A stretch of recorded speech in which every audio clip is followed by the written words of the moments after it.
By now we've seen the power of the mighty banks, the index funds which control the largest companies in the world, the conglomerates, the pensions, and the vast fortunes of old families.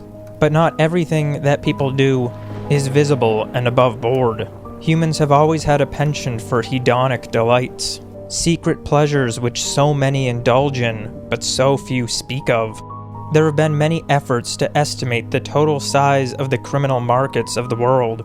The Global Financial Integrity Report estimates 2.2 trillion annually.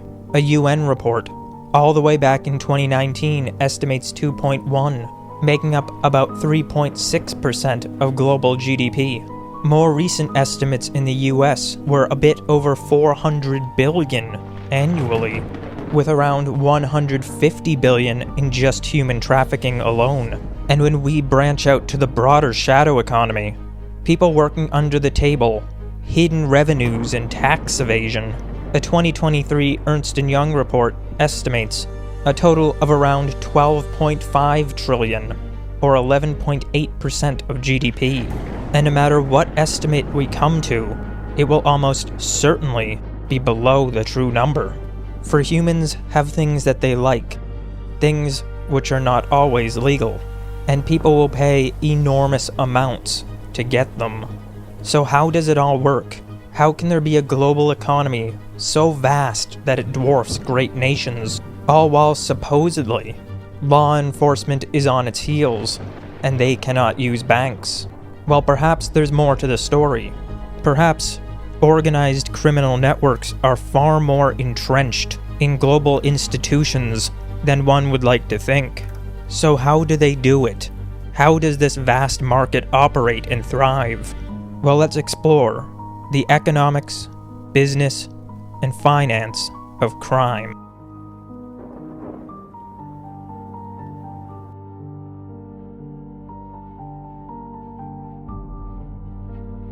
To explore the nature of crime on the largest level, first we must start with the smallest, the petty crime in our streets. Perhaps the most fundamental criminal enterprise to understand is theft. Here the economics are quite straightforward. The upfront costs can vary wildly, ranging from nothing to simply pickpocket, to very expensive heist operations requiring equipment and planning. Looking at the simplest examples, pickpocketing, mugging, and store theft, we find that little organization is required. Generally, the costs will be zero, and all that the criminal needs do is take what he wants. Yet some goods are more difficult to turn into value. Moving up in value, let's use the example of a car. Auto theft will typically involve multiple parties, as owning a great number of stolen cars isn't particularly useful. You need to find a way to sell them. Generally, this will be done through some sort of fence, and quite often, a chop shop. The main avenue for auto theft is to go to a secondary criminal who buys multiple vehicles. This person will take bits of cars, selling them on to mechanics who can use them for repairs, selling them for scraps, or rebuilding vehicles out of the components of multiple stolen vehicles.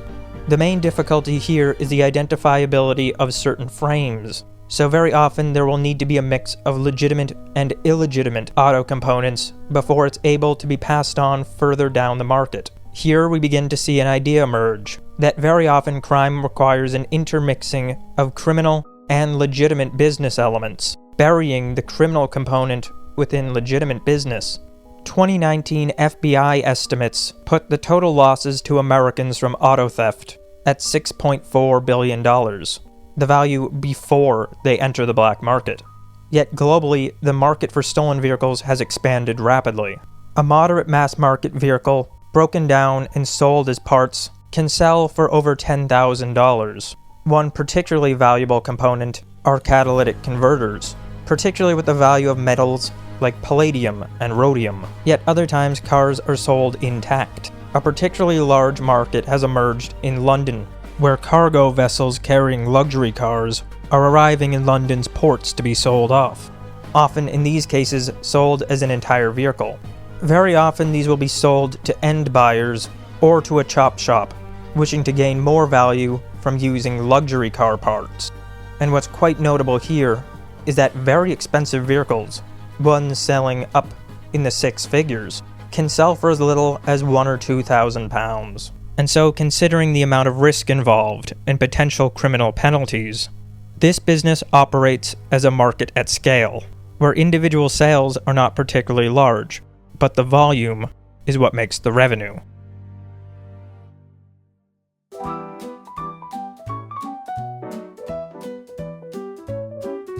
Moving up a degree in organization, let's take a look at gambling, one of the greatest pastimes of organized crime. Gambling games have been a staple of neighborhoods run by organized criminal networks for the past century.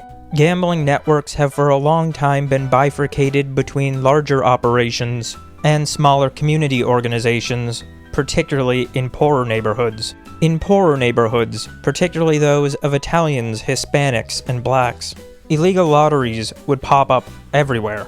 The numbers game would become a staple of these neighborhoods. Generally, how this game worked is that for very small bets, wagers as low as 1 cent, people in the neighborhoods could bet on a sequence of 3 or 4 numbers. The winner would be paid out with the correct number, in quite the same way as a modern state lottery works. In order to ensure that these outcomes were fair, the winning numbers would generally not be chosen by those running the game. It would instead be derived from a published number. For example, a number published in the newspaper as a result of a recent horse race, perhaps a winning payout or total number bet. A number that everyone in the neighborhood could easily verify, and that came from a third party. In Italian neighborhoods, this would be sometimes called the Italian lottery, or simply the numbers game. It would also gain great popularity in Florida with Cuban neighborhoods, where it would be called bolita, or the little ball. These games would be on the simpler end. At the same time, organized crime would begin running secret casinos and making books, allowing people to bet on things like horse races or sports games.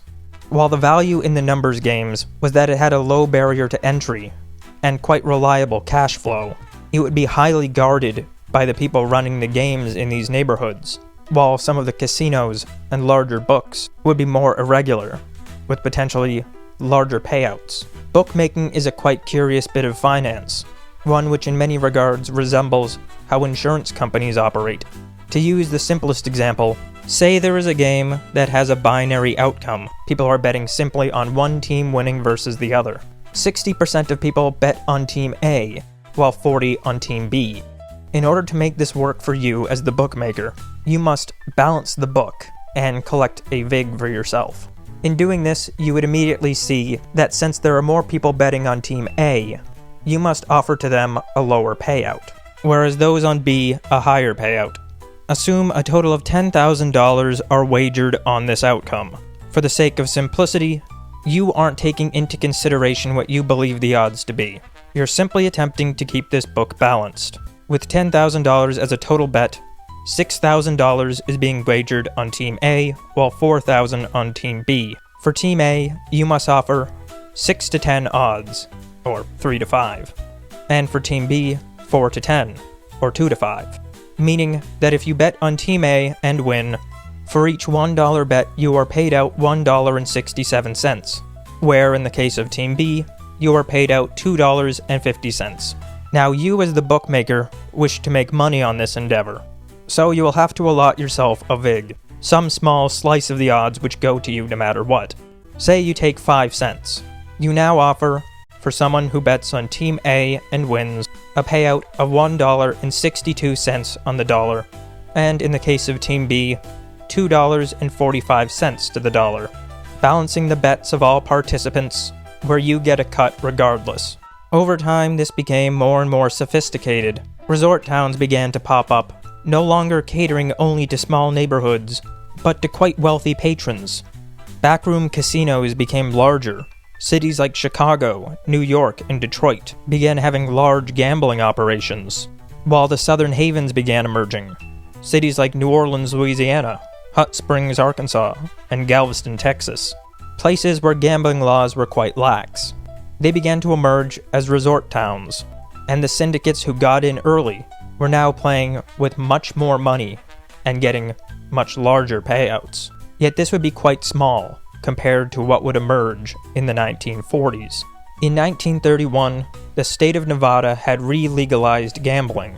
Concurrent with this, the Hoover Dam required large amounts of laborers to come live there.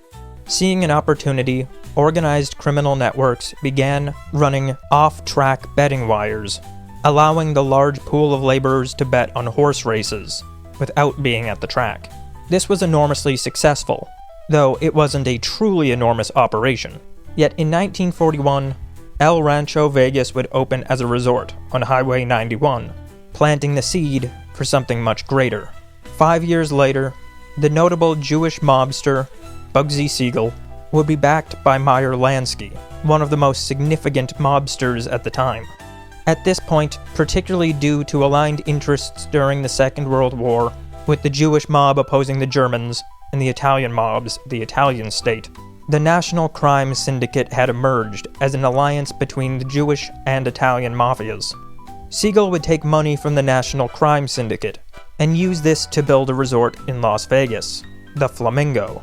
The success of the Las Vegas resorts had captured the attention of East Coast mobsters, and now with Siegel's money, they were making a large move. Throughout the 1950s and 60s, this gamble on gambling would pay out enormously.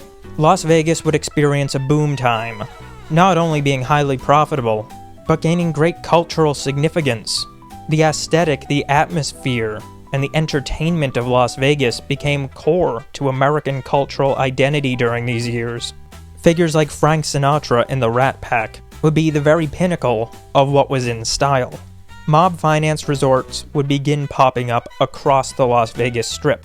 Resorts like the Desert Inn, the Sands, the Sahara, and Tropicana. These resorts would be run by mob-connected frontmen, operating as executives with a certain degree of plausible legitimacy, yet making sure that the mob always got paid. This would come from the repayment of loans, businesses within Las Vegas, and the entertainment industry. But most crucially, the main profit leader would be gambling skimming operations. Some amount of the income from gambling that was accruing to these casinos would be taken by the mob before it was counted, therefore never appearing on the casino's books and never being taxed. This would generate fabulous wealth and explode Las Vegas into the cultural epicenter of style and vice that we think of today. Yet in the 1960s, with the arrival of the bizarre Howard Hughes, the eccentric, obsessive-compulsive businessman genius would begin buying up mob resorts, beginning with the Desert Inn, a hotel he had checked into and decided simply to never leave. In 1969, Nevada would pass the Corporate Gaming Act, making it much easier for public companies to own casinos. This occurred at the perfect time for Hughes, and as he would continue to buy up resorts and casinos, he would begin transforming Las Vegas into a more legitimate city. Over the following decades, a series of federal and state crackdowns would eat away at the remaining elements of the mob in Vegas. They would sell off more and more resorts. The Teamsters Central States Pension Fund would be investigated, revealing that the mob had been using the Teamsters pension as a secret financing pool. And throughout these years, more and more skimming operations would be identified and exposed, ending the years of Mafia Las Vegas. Today, numbers games continue in cities across the world, and there are still certainly many large bookmakers, particularly in American cities. Yet gambling as an avenue for underworld profits has been evaporating, and is certainly not what it once was. Particularly with the explosion of large, legitimate casinos, and now online sports betting, it just can't operate at the same scale it used to. But that does not mean it's gone. There is still a lot of money to be made in gambling, and made in the shadows.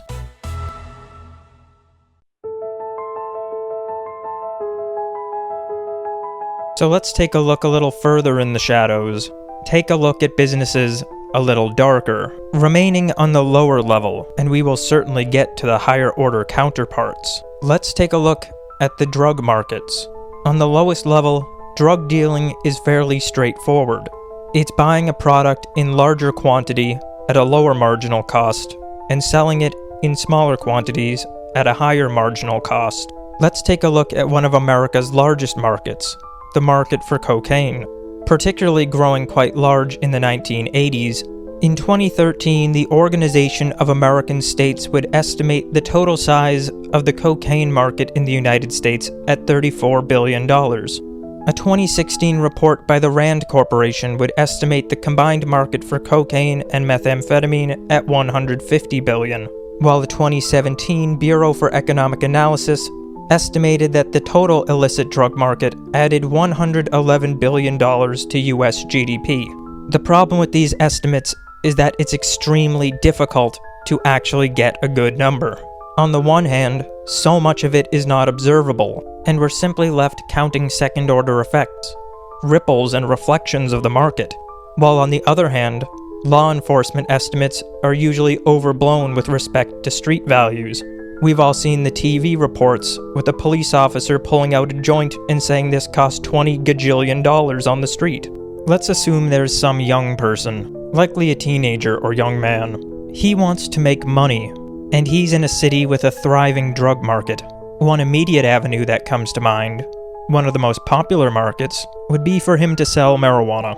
However, what he will quite quickly learn is that this product is extremely bulky, has a very strong smell, and does not sell at particularly good profit margins. So he will be left with bags and bags, filled with thick, bulky plant material that he has to find somewhere to keep. It will be cumbersome for him to handle, very easy for him to be caught, and the margins will not be particularly good. So instead, he begins to look at more compact, higher margin products. Cocaine would be a particularly good candidate. Assume that he is able to buy 1 kilogram of cocaine at $13,000. End consumers will most likely be buying them in units of 1/2 gram, 1 gram, or 3.5 grams, an 8-ball. The smaller the units which customers buy in, the higher margin he is able to collect. Yet the more he must sell and the more people he must deal with.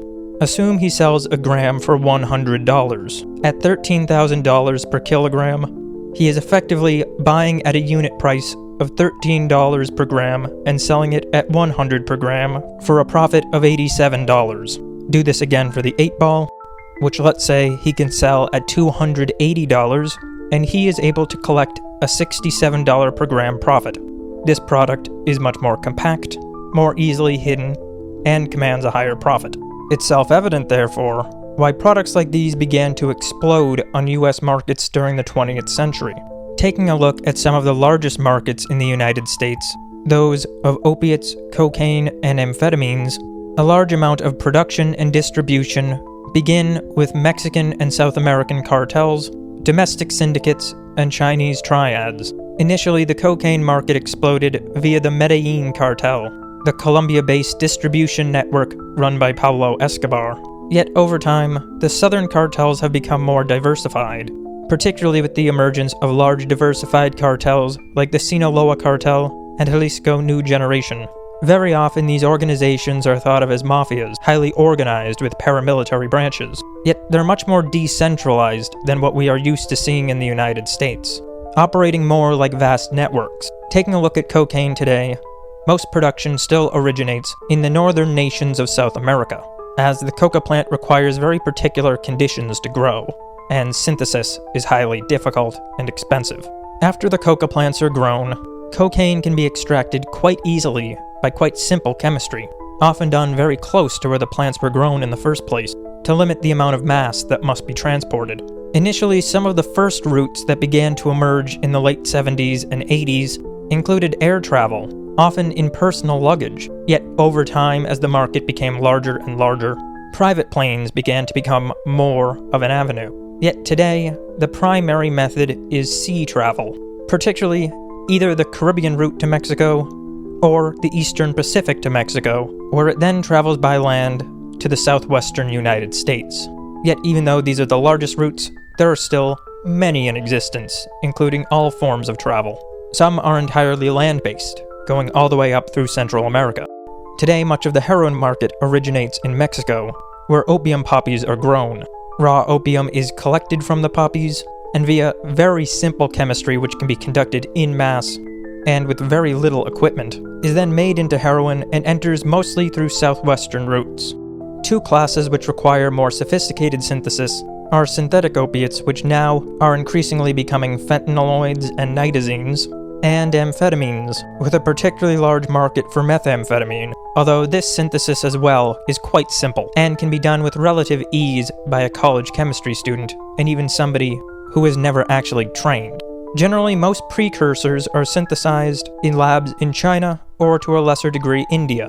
From there, they travel primarily by sea, although sometimes by air, to Mexico, where the final synthetic steps are conducted, and then smuggled via routes in the southwest of the United States.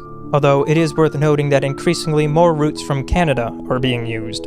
We will explore the larger side of this later, but picking up from when the products enter the United States, generally they will immediately remain in cartel-controlled hands until they enter major cities. There, they will be sold in bulk to large buyers. This may occur over a couple steps, going to smaller and smaller buyers, and then the boy or young man that we were discussing ends up buying here. The sophisticated legwork has already been done, and now it's in the hands of either an individual seller, not affiliated with any larger organization, or quite often urban gangs, some controlling territories as small as a single block. Another very interesting phenomenon which has emerged in recent years is that of darknet markets. These are online markets that function much like eBay, most often with .onion URLs and accessible via the Tor router, a network which hops through multiple computers across the world until reaching the end site, adding an additional layer of security and anonymity to the users of the router. The largest share of suppliers on these markets come from the United States, particularly in the supply of prescription-type drugs, ones either diverted from pharmaceutical companies or synthesized. Another large supplier is the United Kingdom, which is no surprise from the country that brought us the Opium Wars. The Netherlands and Germany are also quite large on these markets, particularly for amphetamines, phenethylamines, and tryptamines, for example Adderall, MDMA, and psilocybin respectively, as there is a great degree of synthesis which occurs in Central Europe and the lowlands, particularly as a key commerce hub with the ability to source chemicals quite easily, and with the thriving chemicals market in Switzerland and Germany. These countries are in the perfect spot for such products. Darknet market cannabis primarily is supplied from US, UK, and Canadian vendors, who are supplied by traditional US or Mexican routes, beginning with growers of all size. The largest vendors of cocaine are the US, United Kingdom, and Netherlands, generally supplied via traditional South American routes, as it's quite difficult to grow it anywhere else. MDMA, phenethylamines, and tryptamines have their largest share of vendors in the Netherlands and Belgium, with synthesis occurring there and Germany, as well as routes beginning in Asia, including large Chinese suppliers, while prescription-type drugs, such as some amphetamines, benzodiazepines, and opiates, have the most suppliers in the United States and United Kingdom, supplied generally by diversion, products stolen from pharmaceutical companies, or by synthesis, replicating the product outside of the company. There additionally is a whole other parallel market, that for research chemicals, compounds which are not explicitly illegal. These are often sold from normal websites, with particularly large markets for analogs of benzodiazepines, tryptamines, phenethylamines, and opiates. Most of these products are synthesized in the large chemical supply labs in China, Canada, the Netherlands, and Germany. There's a quite notable bifurcation which exists between the different classes. Different markets behave quite differently, particularly the difference between what one might consider to be a narcotic versus a party drug, and hallucinogens. Beginning in the 1960s to today, a large amount of the LSD, psilocybin, and dimethyltryptamine supply are US domestic. In the case of psilocybin, this is because most is supplied by small-scale growers of mushrooms. In the case of LSD, this is because there does not need to be a large ongoing synthesis operation, as a simple weekend of synthesis, although notably a much more sophisticated synthesis than many of the others we've discussed, can yield years of supply. Many of these supply chains began in San Francisco and Los Angeles in the 1960s, with one particularly notable one emerging in the parking lots of Grateful Dead concerts, with the Grateful Dead sound engineer, Olsey Stanley, himself being a major chemist. There is a degree of overlap, however, particularly in substituted amphetamines, where on the one hand, the market for MDMA acts more like psychedelic markets, but on the other has more of a cocaine market-like quality, with a large market share made up of Mexican cartels. We will explore the larger smuggling and production side of this, but for now, as we remain on the end buyer and smaller scale end of things, let's look at a particularly old business, prostitution.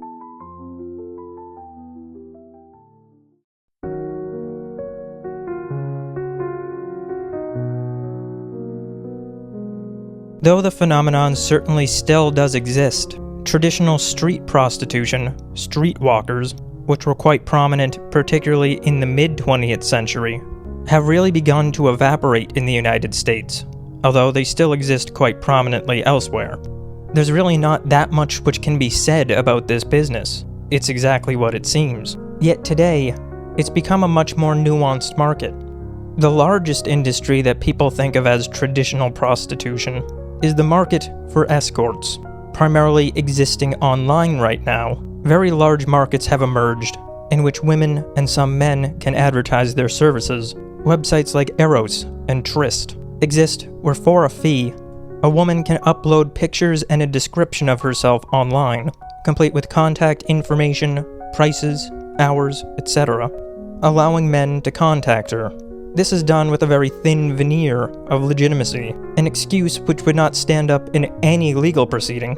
The argument that clients are not buying them for any physical services, but simply for their time.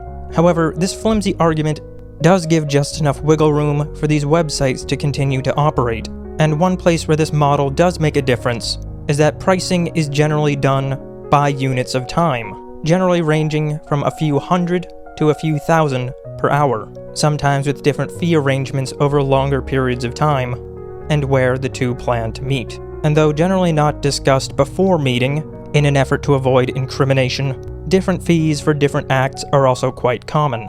This has bled into websites like OnlyFans, where very often these women do both businesses, advertising the other on each end. It's created a sort of sex ecosystem, a nexus of videos, services like payment for custom pictures or video calls, and paying for physical meetings over periods of time, with of course direct prostitution occurring at that point. The economics here are as well quite straightforward. The upfront costs are opportunity costs, potential health risks, any resources spent on advertisement or efforts to stand out, for example video promotion materials, makeup, etc., and the margins are extraordinarily high if one is successful. One phenomenon that has receded substantially, yet was particularly prominent in the mid-century, is the business of pimping. That has really dried up. These were generally smaller scale, although there were some larger scale operations, with even just a few women being able to become a very large business. Particularly in the 1970s and 80s in major American cities, these would become large businesses, with the model being a sort of boyfriend-manager-protector, typically collecting all money made by the woman, and directing where and with whom she was to go, in turn buying her goods and telling her what to do. As often, many of these women were quite psychologically disturbed and felt unstable. Having a male to direct every aspect of their lives was often something that they sought out. Yet with the rise of these online platforms, that really doesn't exist in the same way. One very interesting phenomenon is the massage parlor, and these can get quite dark. Now, while in some cases these are simply prostitutes trying to make money, often most of the time operating as a legitimate business, but being available to provide additional services for additional payment. Yet in many cases this is an avenue for women who have been trafficked, particularly into countries like the United States, to pay off their debts to their smugglers. The way this will work is that a girl or young woman will be smuggled into the United States, quite often by Central American, Eastern European, or in large part, East Asian organized crime, and will be left with a very large fee, a fee that can't be paid back. And thus, in order to pay back the fee for being trafficked into the United States, she will work off that debt by working in one of these massage parlors, providing physical services to clients and paying back the debt. In Europe and Asia, both legitimate and illegitimate brothels are a quite large business, which vary by country. And though this is smaller in the United States, there are some states that do have examples of proper brothels. with them operating on hybrid business models, the model of a bar and hotel, and the model of prostitution. Currently, the main location for this is Nevada, which hosts 18 legal brothels in 6 counties. There are generally 2 brothel business models, one in which the women pay a fee to operate out of the location, sometimes giving an additional share to the venue, making the brothel more like a landlord for the business, and another where they directly work for the establishment, making the business a slightly less deranged form of pimp. Although historically in the United States, and much of the world, it's worth noting that typically these institutions were run by older women. Within the legally regulated brothels of the United States, the model exists primarily as direct negotiation between the prostitute and customer. Customers pay up front, with the fee for services varying entirely with the individual providing the service. From here, the brothel makes money, typically by revenue splits, quite often 50-50, but it will vary by establishment. Within the state of Nevada, they exist as independent contractors, receiving no employee benefits, paying self-employment taxes, and generally covering all of their own work expenses, as well as things like food and board. As we explore further into larger, more organized crime, we will begin to see an increasingly dark side of this industry, going beyond what people generally find unpalatable to what people will find monstrous. For perhaps in this market more than any other, men are willing to go to great lengths to see that their desires are satisfied.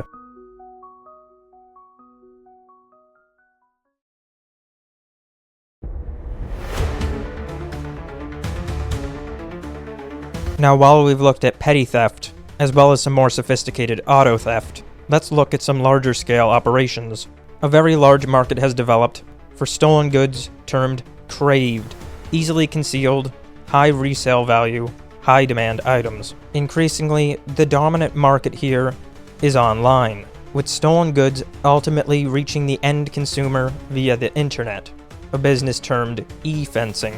The most popular items for this purpose are consumer electronics, like smartphones and laptops, high-end branded clothing, including handbags, jewelry, and shoes, consumables, as well as health and beauty goods, like over-the-counter medications and cosmetics. A 2022 National Retail Federation estimate put total loss to shrinkage, direct theft of goods, at $112 billion in the United States, while Immigration and Customs Enforcement has estimated that organized retail crime generates $70 billion in profits annually. These goods are typically acquired through very straightforward smash and grabs. Another more sophisticated method is return fraud, one common method being the use of fraudulent receipts. We as well see many cases of cargo theft, where cargo that hasn't yet reached end retailers is stolen from trucks or trains. In organized theft networks, generally there will be a structure something like this. An organizer who coordinates the operation, chooses targets, manages logistics, and maintains connections between the active parties. A fencer, who buys the stolen goods at a discount, often only single-digit percentages of their retail value, and makes a market for the stolen goods, attempting to offload them at higher prices. There will be boosters, the actual frontline thieves who do the stealing. Quite often, they are paid on volume, and are the most expendable part of such an operation, as well as the most likely to be caught. There will be cleaners, whose job it is to remove identifiables from goods, removing things like certain labels and security tags. In larger scale operations, a diverter will act as a wholesaler, commingling stolen with legitimate goods, and then ultimately a launderer, who disguises the stolen money, allowing it to be accessed at the other end as if it were legitimately obtained. Yet another form of theft that is perhaps more imminent for people are fraud and scams. A 2024 FTC report estimates that there are over $12.5 billion in losses from frauds and scams, with the most prevalent categories being investment scams at around $5.7 billion and imposter scams at a little shy of $3 billion. Investment scams will typically be set up as pig butchering operations, where a scammer builds trust with the victim, often using social media or pretending to be contacting a wrong number, engaging in conversation with the victim and offering them an investment opportunity, building up trust and enticing the victim with promises of great returns, only to abscond with the money. Imposter scams operate via different methods, but at their core, they all involve pretending to be somebody that one is not. One common form of this are fake fraud alerts, telling a victim that their funds are in jeopardy, and in order to keep them safe, they must transfer them to a different account. For example, your account has been hacked. Please move your funds here to keep them safe, and then simply taking the funds. Or, quite often, scammers will pretend to be government agencies or some form of tech support. Check and credit card fraud remain quite common, either using false checks or stolen credit cards to transact. Identity theft can be outright pretending to be somebody else, or quite often synthetic identities are constructed, using partially real identification and filling in the gaps with a fake identity. Another quite common bank scam is the overpayment scam, where the scammer will be involved in some transaction with the victim, then will send false funds, for example, a fake check, or will initiate a transfer with funds that will not settle. These funds will be in excess of the agreed transaction amount. Acting panicked, the scammer will tell the victim, "Oh no, I accidentally sent way too much. Please, send it back to me." Then the victim, using real money, will send back the amount that was in excess of the agreed amount. Or, "Oh no, I sent you 10,000 in Monopoly money when I was only supposed to send you 5. Please, send me back 5,000 real dollars." The UN has estimated that transnational fraud networks, very large-scale operations of fraudsters, generate $40 billion annually, with the most lucrative form being pig butchering, generating $63.9 billion in global revenue, a 2023 estimate, including international organizations and scammers at all levels. Sometimes this can be pretending to be a skilled investor with the victim's best interests at heart, proposing a great investment opportunity. By the way, would any of you be interested in my technical analysis book? It's going on sale for only $300. You can't not make money!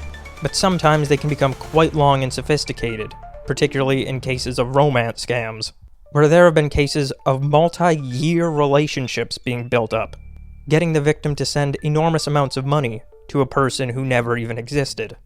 Today, fraud exists on an industrial level. Very often, people who have been trafficked, often lured in with false promises of being able to get a visa or citizenship somewhere, or perhaps a great employment opportunity, will find themselves held captive, often tortured, and be forced to execute scam quotas, living their lives in a warehouse running scams. This has given rise to entire scam factories, where sometimes the people working there are simple fraudsters, but in other cases are slaves working in these farms. And this, of course, leads us to human trafficking and smuggling.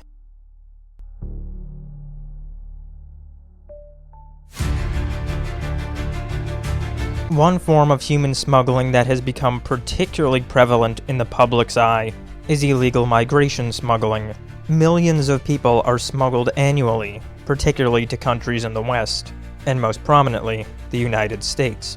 A 2016 estimate put the total amount paid to these smugglers at between $5 to $7 billion. And something quite notable about these operations is that it's estimated that 80% go through official border crossings, traveling via truck, by foot, by boat, and even by air and rail.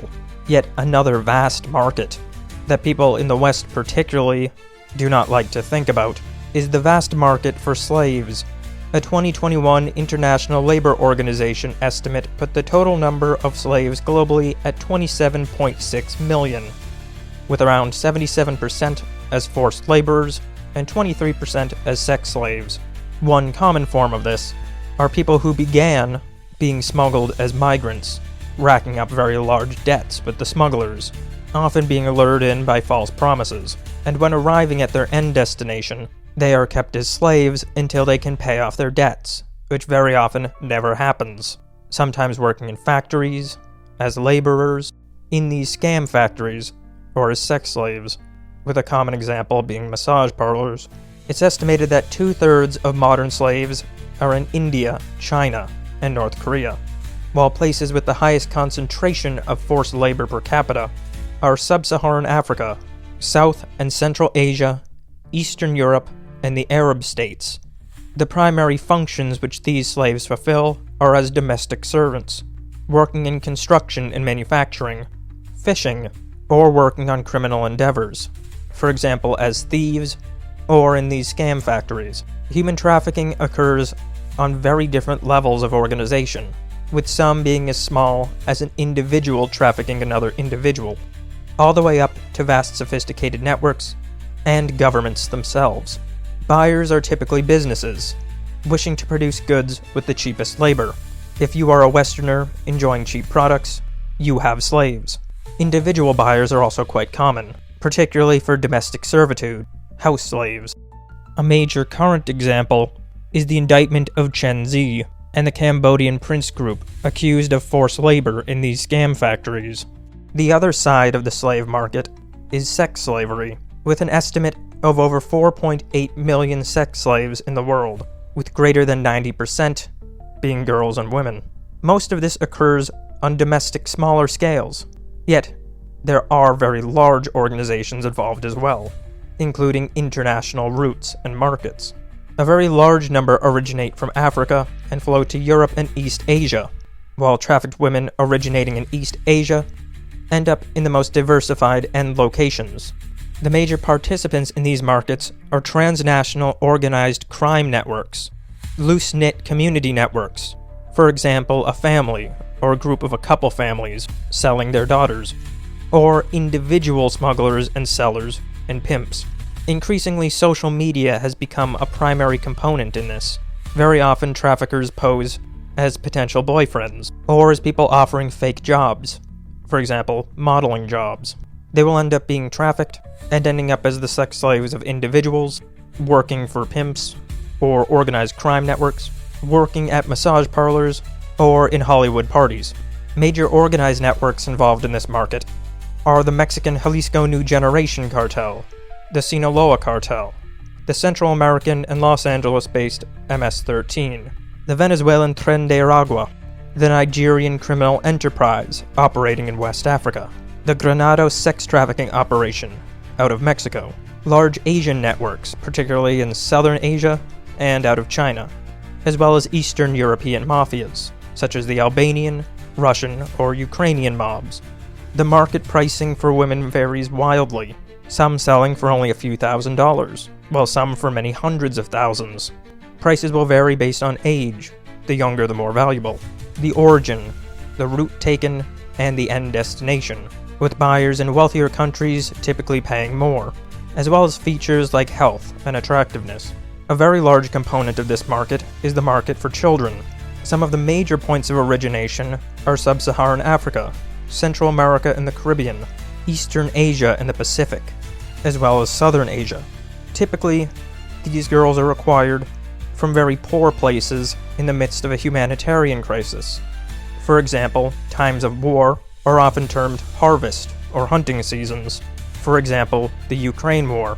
With the outset of the Ukraine War, a very large supply of children for sex slavery came online, particularly as one very large route that commands very large profits is the route from Eastern European countries to Western European countries, frequently operated by Eastern European post-Soviet nation mafias, selling the poor and war-torn children of post-Soviet nations to the wealthy of Western Europe. Recruitment often begins with false promises, including promises of migration or job opportunities, like the modeling example.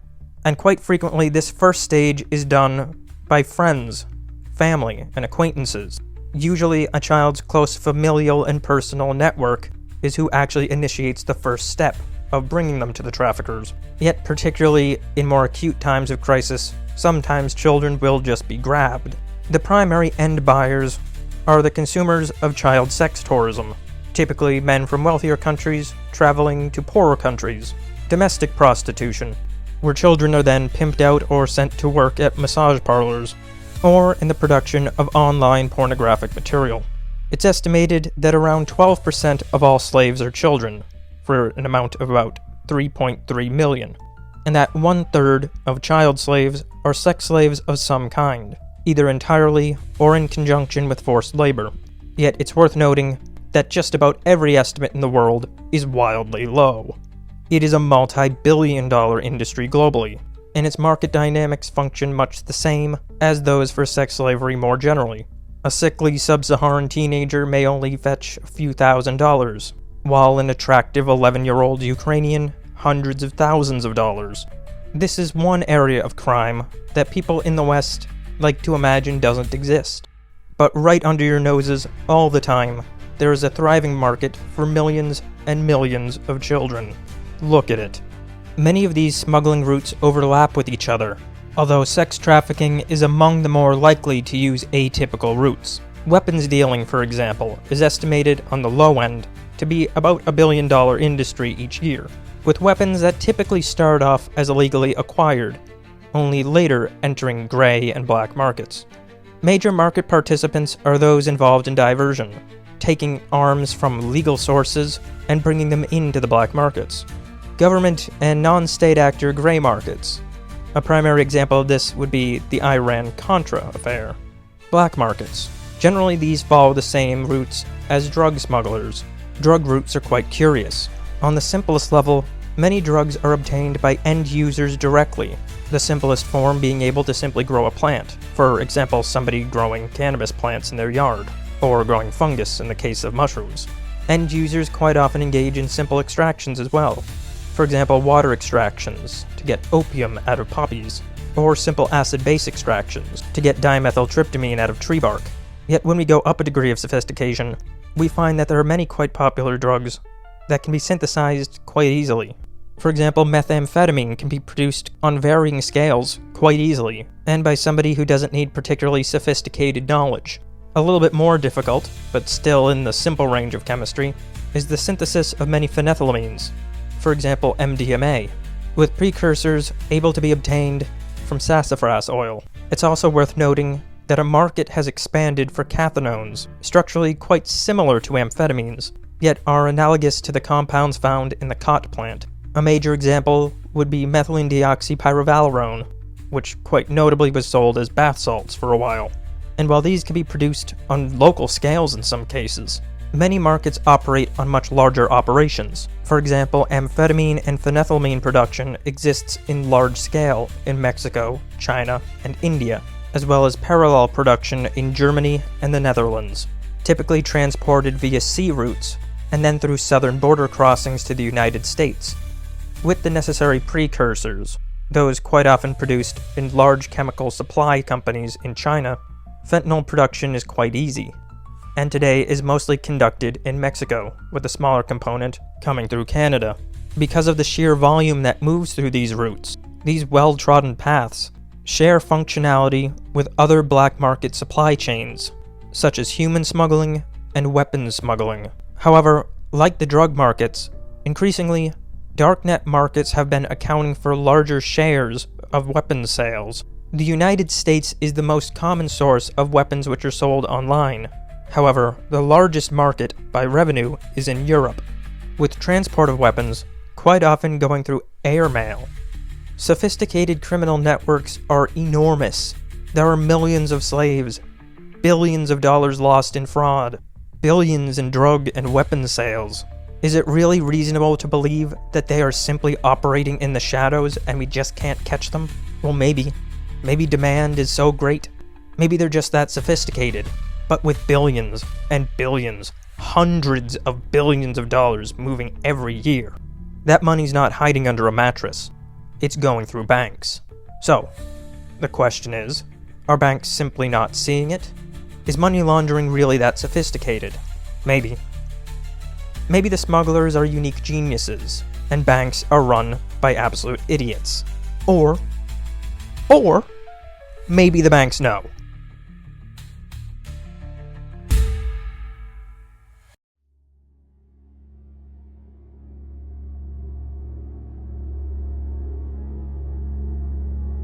At its core, money laundering can be quite simple, and has been around for a very long time.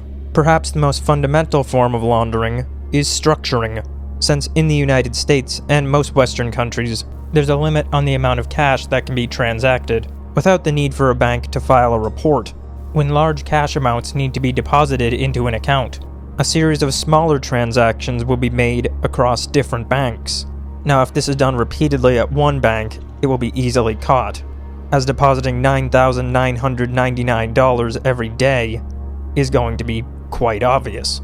But moving up a degree of sophistication, we can see trade-based laundering, manipulating prices and quantities in sales. One method is over-under invoicing. Under invoicing a transfer out, and over invoicing a transfer in, with the differential from reality making up the payment. This can also be done by creating false descriptions of transacted goods, or inventing goods that never existed. Invoicing non-existent goods. For example, someone is trying to get $100,000 to you. You record and make it appear like you have sold him a good, yet it doesn't exist, and he pays you $100,000 for it. It now lands in your account. As far as the bookkeeping is concerned, it looks simply like you sold a good for $100,000, but really, illicit funds were transferred to you. This can be developed further with the use of shell companies and trusts, generally the idea being that the more obfuscatory layers, the more difficult it will be for someone to track where the money came from and where it went. Using shell companies and trusts, multiple layers, fake invoices, and complex transactions, you can begin to hide illicit funds quite easily. One common asset for such transactions is real estate. Making an outright cash purchase of a property, an illiquid and unique asset, with no other asset like it on the market. It can then be held as a store of value or sold off at a different value. For example, I need to get $100,000 to someone. He buys a property for $100,000, and I buy it from him for $200,000. When large amounts of cash need to be laundered, very often cash-intensive businesses will be used, layering little bits of illicit funds in with legitimate cash. Certainly anyone in the United Kingdom is familiar with stores that have 0 customers but Lamborghinis outside. I didn't know that selling haircuts and vapes to 5 people was the place to be if you want a Rolls Royce. Increasingly, transactions-based laundering has been conducted with crypto assets as well, particularly via layering or wash trading crypto assets, trading a security multiple times between accounts held by the same person, in order to generate the perception of a false market. Money laundering has a long history in the West, becoming particularly prominent in the United States in the 1920s, during the era of Prohibition. At its height in the mid-1920s, Al Capone's alcohol business was making $100 million annually, a truly gargantuan business. It would operate through a nexus of legitimate and illegitimate businesses, mixing the funds together, and thus, when funds hit the banking system, they were so interspersed that nothing seemed amiss to the bankers. However, something quite curious is that a number of bankers who worked around Al Capone's businesses in these years became major investors in alcohol following the end of Prohibition. Alcohol companies involved in bootlegging during the Prohibition. It seems they got in immediately, but I'm sure they had nothing to do with that during Prohibition. In fact, what we see is a pattern for over a century of bankers looking a little too knowledgeable, being a little too close to illicit funds. Just to name a few recent examples, and this is only a drop in the bucket. In 2018, Deutsche Bank facilitated $230 billion of transactions coming from post-Soviet countries, transactions in illicit funds. They would route this to their Estonia branch. In 2025, HSBC was found to have not followed anti-money laundering policies and facilitated $881 million in cartel money. In 2010, Wachovia was found not to have monitored $238 million in Mexican cartel money, which was being laundered via FX markets. In 2014, BNP Paribas pled guilty to sanctions evasion, routing billions through the US financial system on the behalf of Sudanese, Iranian, and Cuban entities. In 2020, Goldman Sachs was involved in billions misappropriated from the Malaysian State Fund. In 2024, TD would be hit with over $3 billion in fines from US regulators for prolonged standing compliance failures, facilitating drug and other illicit markets. In 2021, NatWest would be prosecuted in the UK for money laundering failures related to a customer who had deposited £264 million in cash. It would be revealed that employees of the bank had repeatedly reported suspicious activity, yet the bank did nothing. And it goes on like this, all the way back to Al Capone's business. So is it really reasonable that the banks just goofed over and over and over and over for 100 years and billions of dollars? No, that's not reasonable. Sorry, we just oopsed for a century's worth of national economy-sized illicit markets. We just whoopsied. No, the troubling truth is that there is an enormous amount of money to be made here. And with the vast offshore banking apparatus, once there's plausible deniability, there are plenty of bankers waiting at the ready to take a little slice. In fact, while many people are focused on the salacious aspects of the Jeffrey Epstein story, one area which gets much less attention is what his fund actually was. It was an entry point to the vast offshore web where illicit funds can be commingled and sent to illicit markets. It was an entryway for the spider's web, a vast network of offshore money laundering and tax evasion hubs through which hundreds of billions of dollars flow every year. And so with something at this scale, another question that we have to ask is what the roles of the states are. During the Second World War, U.S. Navy intelligence would seek out the help of Joseph Lanza, a New York racketeer who ran the Fulton Fish Market. He was tasked with keeping an eye on shipments and unions, being naval intelligence's window into organized crime. This, however, would balloon, and as the Second World War ramped up, it would turn into a network, forging an alliance between Meyer Lansky and the Jewish Mafia, who opposed the Germans, and Lucky Luciano and the Italians, who opposed Mussolini's government. This alliance, known as Operation Underworld, would provide some of the most valuable intelligence used in the Allied invasion of Sicily. However, it didn't simply stop there. As years went on and American intelligence became larger, more sophisticated, and more organized, they didn't simply let go of their organized crime connections. In fact, all the way through today, there remain entanglements between intelligence and organized crime. This would particularly balloon as the activities of the CIA expanded, with one of the most famous stories making its way to the public being that of Iran-Contra. Now, while on the surface this is a story of the circumvention of Congress, the CIA facilitating drug networks, using covert means to smuggle arms to the Iranians via Israelis, and the question as to just how much the president knew, on a deeper level it points us to that offshore web, as those transactions had to flow through financial institutions. Particularly in light of questions at the time, such as America's involvement with the drug operations of Panama's Manuel Noriega, we begin to see quite evidently that American, British, and European intelligence have maintained organized crime connection for about a century, and that the amounts of money involved were both substantial and required financial intermediaries. The intermediaries of the offshore havens, the banks that looked the other way, the vast network of legitimate and illegitimate funds, the spider's web. So we're left with a very troubling question today.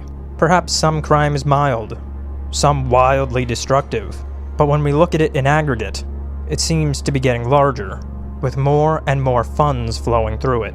When we look at the deaths from fentanyl, when we look at women and young girls being sold as sex slaves, farms of scammers being beaten and forced to scam, arms making their way to terrorist networks, violent cartels terrorizing cities, and constant losses from theft and fraud. Are the states of Western nations facilitators, perhaps just looking the other way, or making alliances of convenience? Or is it worse than that?